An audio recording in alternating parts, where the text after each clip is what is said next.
Bonjour à toutes et tous. On se retrouve aujourd'hui une nouvelle fois avec Audrey. Bonjour Audrey. Bonjour Véro, bonjour à tout le monde. Pour parler, pour faire un petit peu une synthèse par rapport aux constellations familiales. Je rappelle pour celles et ceux qui n'ont pas suivi jusqu'à maintenant que donc à partir du mois de c'est septembre ou Septembre, octobre, oui, je ne sais plus, septembre. septembre, septembre. Mm. Septembre, nous avons mis en place avec Audrey au niveau de l'association des sessions de constellation familiale une fois par mois. Et j'avoue que j'ai été agréablement surpris de voir le démarrage et l'intensité et l'engouement pour Non. ces ateliers. Donc, en fait, je me dis que c'est le moment. Il y a peut-être des périodes plus propices. C'est le moment c'est le moment d'y aller. C'est le moment d'aller peut-être creuser un petit peu plus dans nos histoires personnelles pour comprendre nos schémas de fonctionnement, d'où on vient, comment on fonctionne et voilà. Et donc on s'est fait une petite pause un peu avant les fêtes et puis ce mois de janvier pour récupérer parce que c'est très très intense. Et donc là, on redémarre le 16 février avec grand plaisir et déjà une équipe qui commence à se constituer. Donc c'est de bon augure, j'ai envie de dire, parce que c'est vraiment, enfin, c'est des moments importants, c'est des moments intenses. Et, euh, et puis voilà, donc je vais te laisser un petit peu la parole. Peut-être juste te représenter pour rapidement pour celles et ceux qui ont pas vu les enregistrements précédents et qui te découvriraient juste là maintenant. Donc voilà, je m'appelle Audrey, je suis constellatrice, animatrice de constellation familiale. Je travaille aussi en psychogénéalogie et en numérologie stratégique.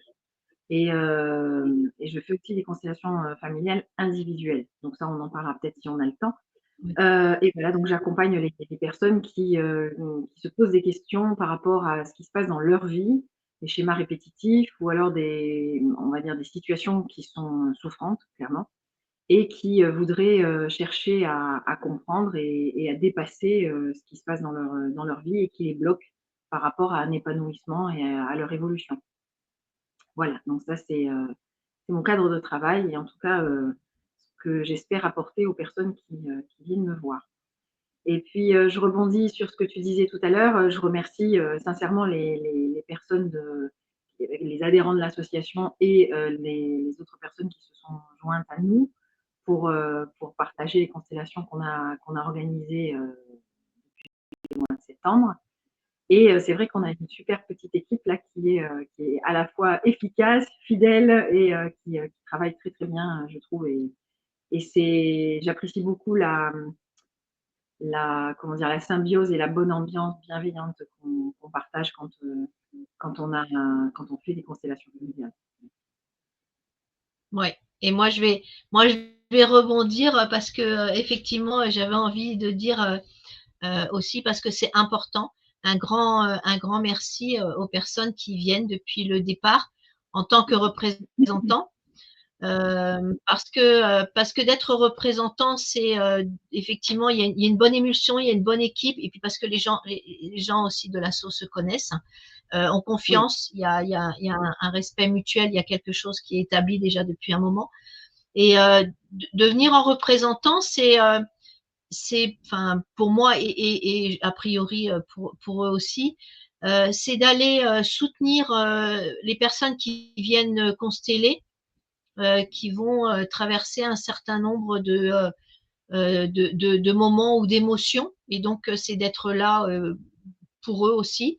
Et en même temps, c'est et comme pas je que dis toujours, c'est quand ça. on est représentant, euh, on se fait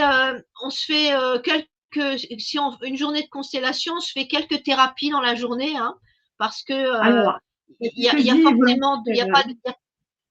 il n'y a pas de hasard. Il n'y a pas de hasard. Hein. Pour moi, le hasard n'existe pas. Donc, quand on vient en constellation et qu'on est représentant et qu'on est appelé à être représentant dans une constellation en particulier, on a souvent le miroir dans la famille. On a vécu des situations similaires où, et donc, ça permet individuellement, c'est une bonne thérapie parce que ça permet individuellement de voir si chez moi, est-ce que c'est pacifié et je peux regarder, je peux être sans émotionnel et être totalement disponible à la réception de l'information ou est-ce que ça vient vibrer la corde sensible et là, et j'ai peut-être un signal qui me dit, ah, il faudrait peut-être que tu ailles voir là aussi parce que chez toi, ça vibre peut-être.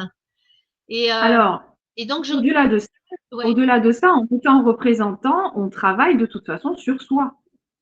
Parce que Ah c'est bah pas c'est parce évident. qu'on est au service de la constellation de quelqu'un d'autre, si on est appelé à représenter la mère, le père, le cousin, la tante, l'oncle, ce qui se passe dans notre corps se met en résonance en fait avec l'histoire du constellé.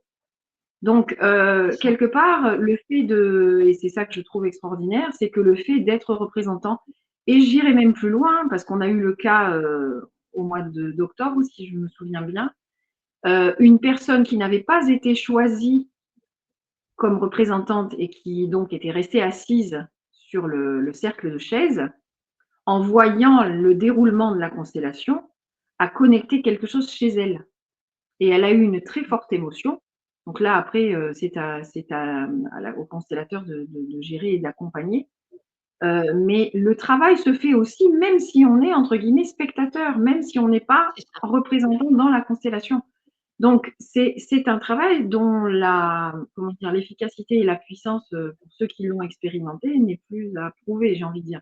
Maintenant, c'est ce que je conseille fortement aux personnes qui voudraient découvrir. Euh, je suis un petit peu réticente à dire oui à une personne qui ne connaît pas du tout et qui veut venir consteller tout de suite, se jeter dans le grand bain comme ça. J'invite plutôt les personnes à venir d'abord assister en tant que représentant à mes constellations pour voir, pour leur donner la possibilité de voir comment ça se passe, de mesurer aussi la bienveillance, comme on disait, et la confiance qui s'installe avec les personnes qui sont présentes, parce que enfin, les personnes avec qui on constelle, il se passe quelque chose, même si après on se revoit plus en dehors, mais il se crée quelque chose, parce que comme tu disais, on n'est pas là par hasard. Et donc c'est pour ça, en général, et ça m'est arrivé encore, des personnes qui peut-être ont mis tellement de barrières par rapport à leurs émotions, se sentent un peu démunies parce qu'elles ont peur de ne pas ressentir, elles ont peur de ne pas être à la hauteur, de ne pas être assez présentes Oui. dans leur rôle de représentant. Et ne serait-ce que ça, déjà, ça nous permet de voir où se situe le baromètre de nos propres émotions. Et Oui. après, parce qu'il peut Oui. être très utile en tant que représentant et se dire non, finalement, moi, consteller, j'ai pas nécessairement envie. Ça viendra peut-être un peu plus tard.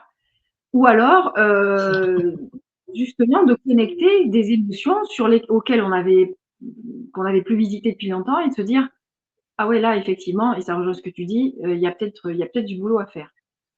Donc, d'abord, être représentant, je pense que c'est une étape importante avant de se jeter Oui. dans le grand bain, j'ai envie de dire, en tant que constellé. En tout cas, c'est ma philosophie. Oui, mais je pense aussi, et puis c'est aussi, je pense que ça tu peux le rappeler, c'est que même quand on est représentant, si à un moment donné on se sent pas à l'aise avec un moment, on a besoin d'une pause ou on n'a pas envie de participer à une constellation dans la journée, même si on est présent, on peut dire stop, on peut Complètement. dire non, Ah c'est bah, pas, enfin, je me sens pas, voilà, on n'est et pas que là c'est pas un pour pas engagement, c'est souffrir. C'est pas ça. parce Enfin, on n'est pas là pour oui, souffrir. On est là pour mais je travailler pense sur que soi c'est important, ouais, voilà. et dépasser certaines choses ou pacifier, etc. Mais même au milieu d'une constellation, il y a des rôles qui peuvent vraiment nous bouger parce que, et ça, je tiens à le préciser aussi, une constellation n'est pas une balade de santé, quoi. C'est un véritable travail. Souvent, j'entends dire des gens qui évidemment n'ont pas tenté le truc, hein, parce que souvent on en parle, on a beaucoup d'a priori quand on connaît pas les choses.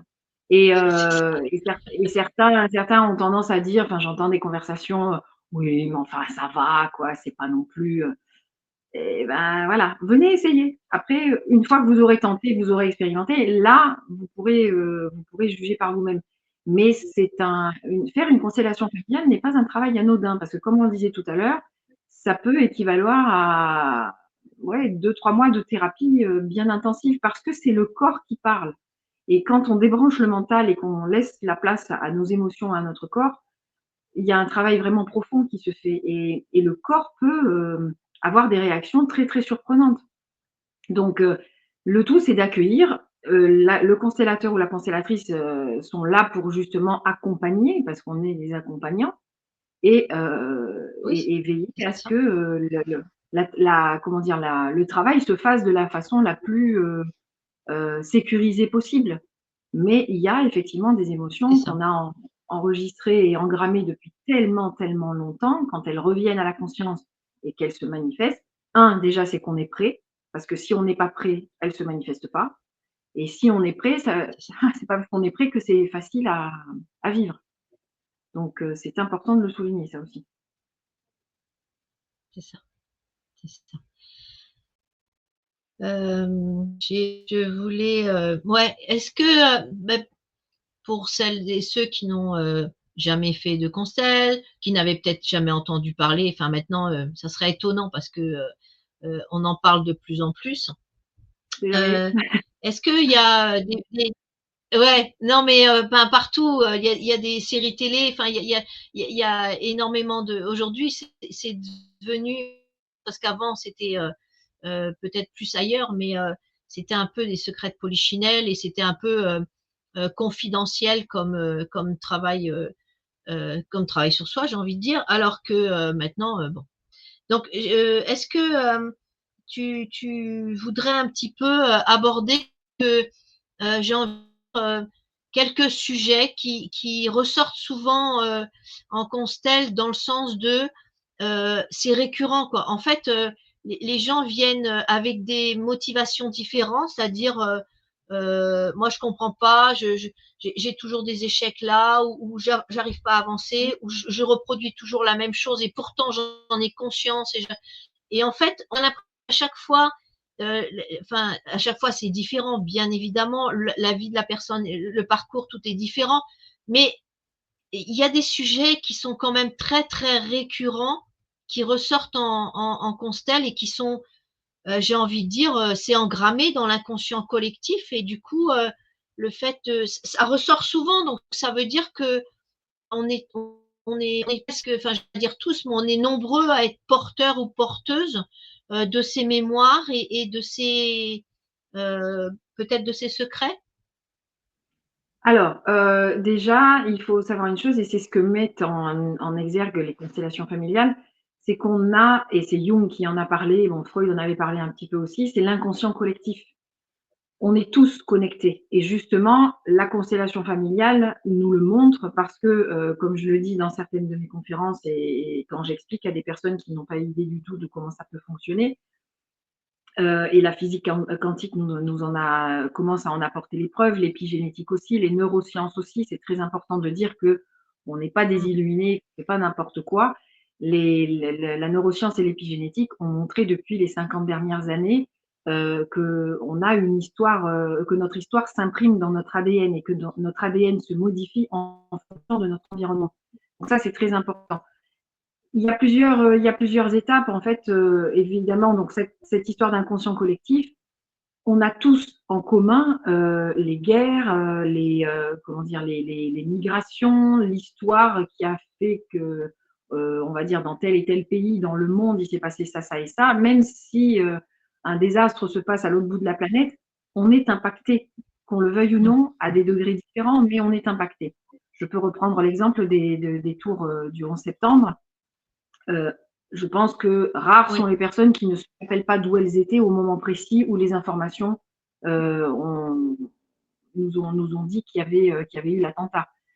Donc, il y a des études qui ont été menées justement en neurosciences et en épigénétique qui ont montré, alors je ne vais pas rentrer dans les détails parce que ça serait trop long, mais qui ont montré l'impact génétique sur comment dire, les enfants qui étaient en gestation dans le ventre de leur mère à ce moment-là, le choc que leur mère a ressenti s'est imprimé chez l'enfant. Donc, si on remonte sur Ah oui. des milliers d'années, on a tous, enfin, on a tous la mémoire cellulaire de ce qui s'est passé dans notre histoire, en fait, avec un grand H, et puis dans l'histoire de notre famille. Donc, tout ça pour dire que on a tous en commun des schémas. Alors effectivement, on retrouve maintenant que grâce à la libération de la parole par rapport aux violences sexuelles essentiellement, il y a beaucoup de femmes de 35, 40 et plus, voire même des fois au-delà de 65, 70 ans, qui osent enfin parler et faire face à des mémoires de violences sexuelles, d'abus, etc. Donc, évidemment, ce sont des sujets qui reviennent très fréquemment. On a les IVG, on a les fausses couches qui peuvent aussi avoir provoqué des douleurs très marquées dans les familles, sachant que à certaines époques, dans certains pays, au-delà d'un certain âge et dans certaines circonstances, ben non, une femme, non, non, là, on a trop d'enfants. Donc, certaines femmes ont été obligées d'interrompre leur grossesse alors qu'elles n'en avaient pas envie. Et ça se répercute obligatoirement Oui. sur les lignées qui suivent. Donc, il y a beaucoup de schémas liés au mariage forcé ou alors aux adultères, les parents, enfin, le père que l'on croit être le père et en fait non, donc ça rejoint l'adultère. J'ai envie de dire, ce sont des histoires malheureusement communes de la vie de tous les jours et de toutes les époques. Et ça ressort et ça se manifeste dans le Oui. présent de chacun aujourd'hui sous des formes diverses et variées, mais dont on reconnaît Différentes, ouais. le schéma initial, quoi, oui. Voilà. C'est ça. Je sais pas, est-ce que tu as quelque chose que tu voudrais, je sais pas, ajouter, préciser, par rapport Alors, aux constellations, aux gens, aux, alors, par rapport aux aux constellations, futures bah, constellations, parce que bien sûr. Alors, bah, donc déjà la prochaine, à tes accompagnements aussi, voilà, préciser tes accompagnements. la prochaine constellation à Chervé-Cuba, donc elle aura lieu le 16 février. Il y en a une autre aussi, parce que je constelle donc je fais 2 sessions dans le mois à 2 endroits différents, donc avec l'association HR Cuba le 16 février et à la Tour Blanche aussi à d'autres dates. Donc si ça vous intéresse, n'hésitez pas à me contacter et je vous enverrai les plannings et le calendrier. Ce que je souhaitais aussi dire, c'est que les constellations familiales sont un des outils que j'utilise dans mes accompagnements parce que je travaille aussi avec un outil extraordinaire qui s'appelle la psychogénéalogie, qui pour moi est complémentaire parce que évidemment quand on travaille sur un arbre, Indispensable. voilà, la psychogénéalogie apporte un éclairage qui est particulièrement étonnant et surprenant, sachant que ce n'est pas le même axe de travail, hein. En psychogénéalogie, on travaille d'abord sur soi et de façon, on va dire, très cérébrale et très mentale, alors que la constellation familiale nous fait travailler, comme je le disais, sur l'émotionnel. Mais je trouve que c'est quand même deux approches qui se complémentent très bien et Oui, aujourd'hui, je ne me verrais pas travailler l'une sans l'autre en fait. Et alors, ce que j'utilise aussi beaucoup pour préparer mes constellations, parce que alors on travaille tous de la même façon, moi je travaille avec une pré-constellation qui dure 1 heure et demie.